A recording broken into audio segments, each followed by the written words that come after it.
Once upon a time, deep in the jungle, lived a grumpy tiger named Raja. Raja was known for two things: his loud roars and his terrible tummy aches. He ate anything he could find: mangoes, monkeys, even mud. This led to constant stomach rumbles and grumbles, making him even grumpier than usual. One day, Raja was groaning louder than a broken gong. His tummy felt like a volcano about to erupt.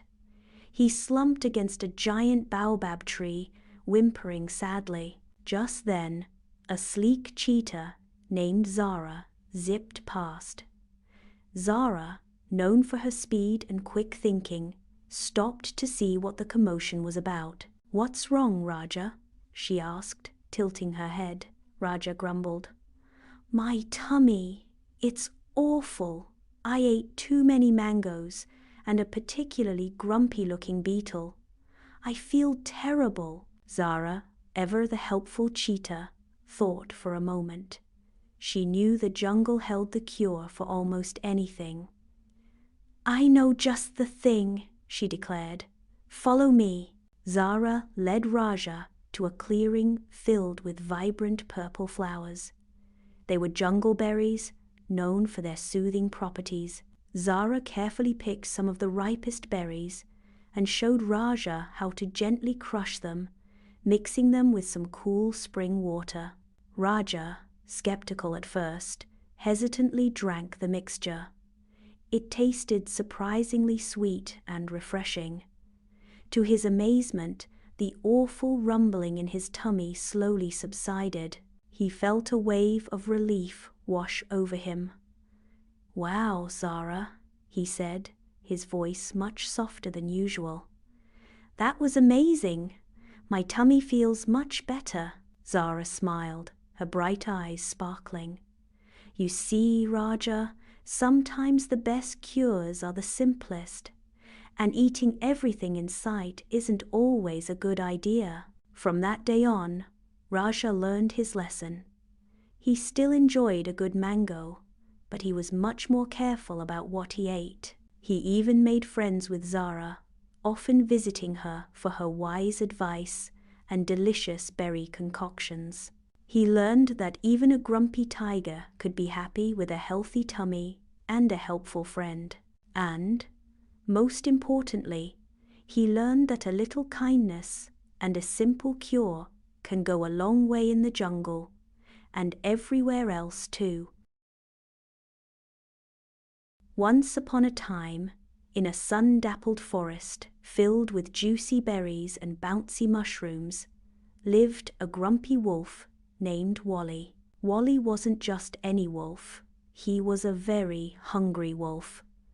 So hungry, in fact, that his tummy rumbled like a tiny earthquake every few minutes. He dreamt of juicy steaks, made of deer, of course. He'd tried to catch a few, but they were always too fast, until he met Zippy. Zippy was no ordinary deer. Oh no, Zippy was the fastest, most agile deer in the whole wide forest. She could leap over rivers, zoom through bushes, and even do a little sideways hop while munching on leaves, all at the same time. Wally had his eyes on Zippy as a delicious lunch, but catching her was proving to be a hilarious challenge. Firstly, Wally tried the sneaky approach. He crept through the bushes, trying to be as quiet as a mouse. But Zippy, with her super-sensitive ears, heard a twig snap a mile away. She spotted Wally instantly and started laughing, a delightful, tinkling sound that echoed through the trees. Wally, embarrassed, gave up on stealth. Next, he tried the speedy chase. He ran as fast as his furry legs could carry him, a puff of dust trailing behind him like a cartoon character. Zippy, however, was even faster. She zipped and zoomed, weaving in and out of trees like a playful acrobat. Wally kept tripping over roots and bumping into bushes, his growls turning into frustrated huffs. Finally, in a desperate attempt, Wally tried a cunning plan. He pretended to be injured, lying down with a dramatic groan. Zippy, being a kind dear, cautiously approached him, but just as she got close, Wally leaped up, intending to surprise her. However, Zippy anticipated his move.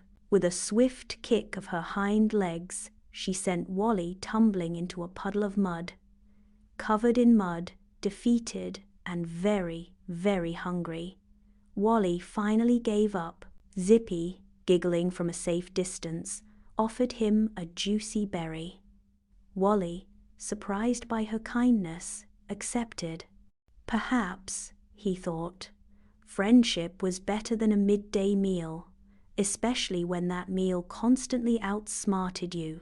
From that day on, Wally and Zippy became the unlikeliest of friends. Wally still had his hungry tummy, but he learned that kindness and laughter were much more satisfying than any chase. And Zippy, well, she always had a good story to tell about the time she outsmarted the clumsy, mud-loving wolf named Wally. Once upon a time, in a sun-dappled forest, lived Barnaby Bear, a very clumsy but lovable bear, and Squeaky, a super speedy and agile squirrel. Barnaby loved honey more than anything, but the sweetest honeycombs were always high up in the trees, far too high for his short, stubby legs to reach. Squeaky, on the other hand, zoomed through the branches like a furry flash of lightning. But he had a secret fear: water. He couldn't swim a stroke. This presented a problem, a wonderfully silly problem that brought these two unlikely friends together. You see, the best honeycombs were located near a sparkling river, a river that Barnaby couldn't cross without getting his fur soaked, and a river that separated him from his honey-filled dreams. Squeaky, watching from his lofty perch, saw Barnaby's predicament. He chuckled, a tiny, high-pitched giggle, but quickly felt a pang of sympathy. Barnaby, noticing Squeaky, grumbled, "Oh, Squeaky, you whizzing little creature! You're up there enjoying all the delicious honey, while I'm stuck down here, honeyless and miserable." Squeaky, always the helpful one, despite his fear of water, considered the situation. He knew he couldn't swim, but he could climb. An idea sparked in his busy little brain. "Barnaby," he chirped, "I have a plan. You can't reach the honey, but I can get it. You get me across the river, and I'll bring you the honey." Barnaby, surprised by Squeaky's offer, hesitantly agreed. He carefully carried Squeaky in a small, leafy pouch across the river, making sure to stay on the sturdy stepping stones. Once on the other side, Squeaky scampered up the tree with amazing speed, gathering a delicious honeycomb dripping with golden goodness. He zipped back down, safely depositing the honey into Barnaby's waiting paws. Barnaby, overjoyed, gave Squeaky the biggest bear hug he could muster.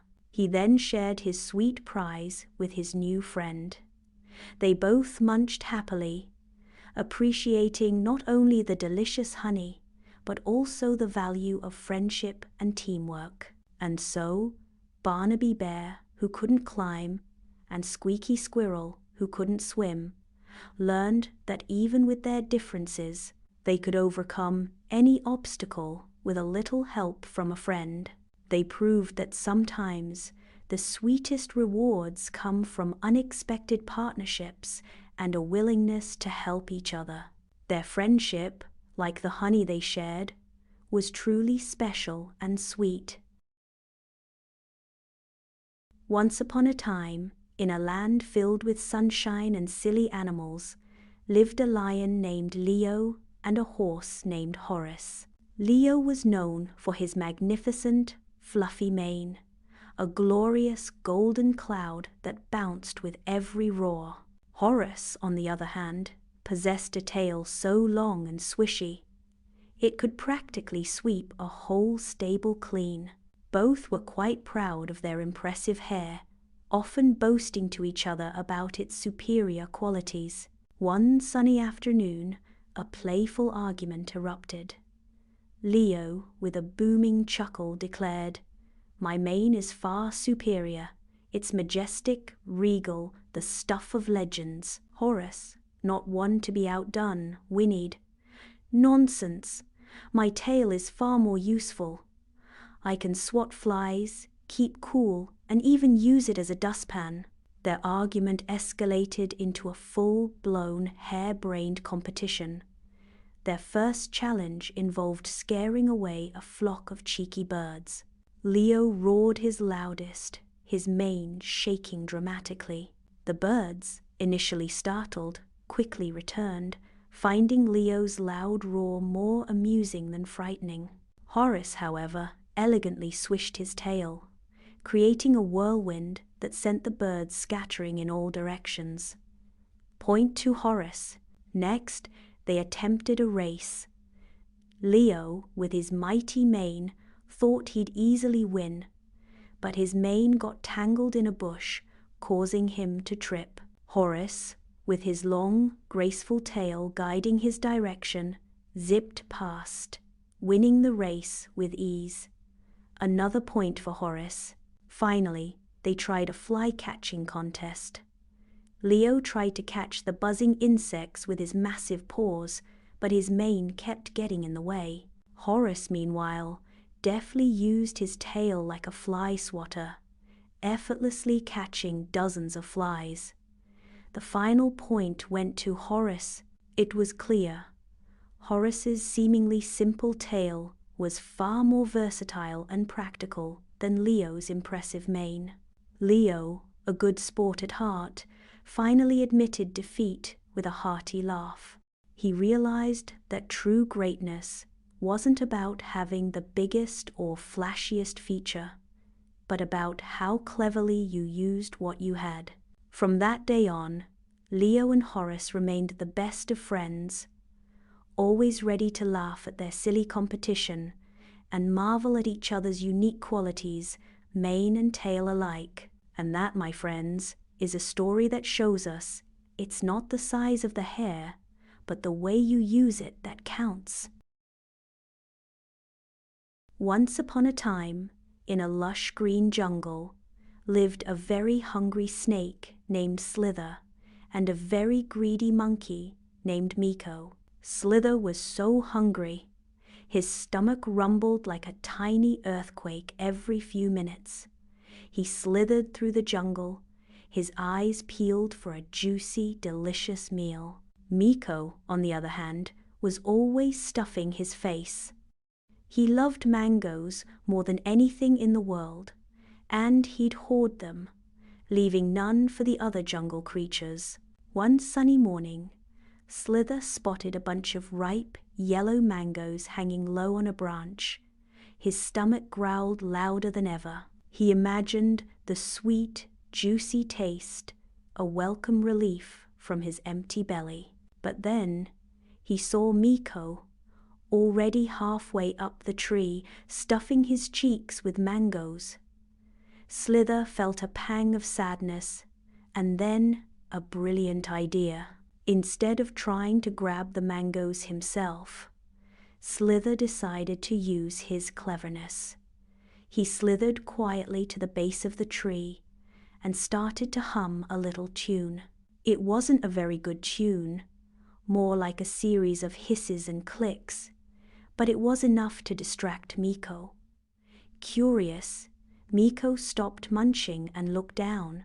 Slither, acting all friendly, asked Miko if he could have just one mango. He promised to be very grateful. Miko, being so greedy, scoffed at the idea of sharing just one mango.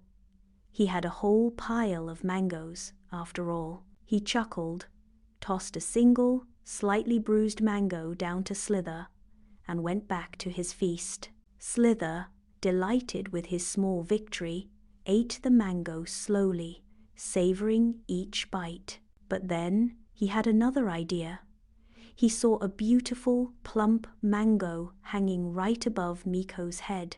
He pointed it out, pretending he'd never seen such a perfect mango in his life. Greedy Miko, easily distracted by the sight of yet another mango, stretched up to grab it. While Miko was reaching for the prize, Slither quickly snatched a few of the mangoes Miko had piled near him. He slithered away, a happy snake with a full belly, leaving Miko with fewer mangoes than before. The story of Slither and Miko teaches us a valuable lesson. While being hungry is completely understandable, being greedy is not a good quality. Sharing is caring, and cleverness can help us achieve our goals without being mean. Perhaps if Miko had shared his mangoes, he wouldn't have lost any to the clever Slither, and maybe Slither wouldn't have needed to be so sneaky. So remember, kids, sharing makes everyone happy, even hungry snakes. Barnaby the pig and Boris the buffalo were the unlikeliest of friends. Barnaby, a plump and playful pig, loved nothing more than mud puddles and juicy apples.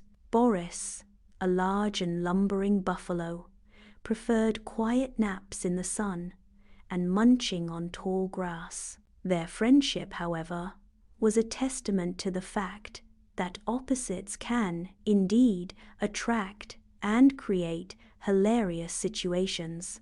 One sunny afternoon, Barnaby had a brilliant idea. He'd discovered a giant, glistening mud puddle, the perfect size for a mud wrestling match. He raced to find Boris, squealing with excitement. Boris, roused from his peaceful slumber, grumbled a little, but couldn't resist Barnaby's infectious enthusiasm. The ensuing mud fight was epic. Barnaby, surprisingly agile for his size, splashed and snorted, while Boris, despite his bulk, managed some surprisingly nimble moves, sending mud flying everywhere. They were both covered head to toe in glorious, gooey mud, looking like two giant brown chocolate chip cookies. Later, their muddy adventure led them to Farmer Giles's orchard. Apples, ripe and red, hung heavy on the branches. Barnaby, with his short snout, could only reach the lower branches. Boris, however, with his long horns, could easily knock down the higher apples. They worked together, Barnaby collecting the low-hanging fruit and Boris showering them with apples from above. It was a surprisingly efficient and very messy apple harvesting operation. They ate their fill, giggling as apple juice dribbled down their mud-caked chins. Their next adventure involved a scarecrow. Barnaby, convinced the scarecrow was a real person, tried to play hide-and-seek, much to Boris's amusement. Boris, being much taller, could easily spot Barnaby hiding behind bushes, causing much snorting laughter from both.